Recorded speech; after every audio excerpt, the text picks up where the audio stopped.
Hivi karibuni kulikuwa kuna taarifa ya waandishi wa habari kule Kela, nafikiri walikamatwa na polisi kuhusiana na kusoma habari ambayo ilikuwa imeandikwa kwenye gazeti. Ile sio kukandamiza uhuru wa vyombo vya habari kwa sababu walisoma habari ambayo ilikuwa imeandikwa kwenye gazeti. Nalifahamu lile jambo. Wale waandishi wa habari wawili wa ile radio, community radio nadhani kwa Kela kule. Na tulifanyia kazi haraka katika spirit ile ambayo Mheshimiwa Rais Dr. Samia Suluhu Hassan ametuelekeza.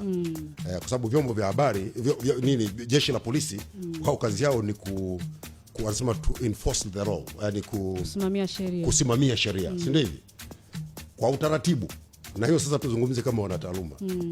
Haiwezi kuwa excuse kwamba kwa sababu taarifa imeandikwa kwenye gazeti basi wewe uko huru kuisema. Kwa hiyo gazeti likiandika nenda kamchinje Adela, Oscar na Edo na Manala, wewe usome tu kwa sababu imechapishwa na chombo cha habari.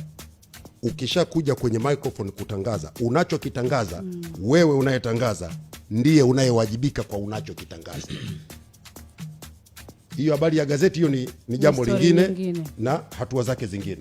Kwa hiyo wale walikuwa lakini baadaye tulibaini kwamba vijana wale ndio wamekuja kwenye game. Unajua hizi ni media changa zinakuja zinakuwa, vijana tumewaelekeza na tumechukua hatua, wameachiwa wanaendelea na kazi zao, lakini wamejifunza kwamba siku nyingine kabla sijasoma kitu kwenye gazeti lazima nijiridhishe pasipo mashaka.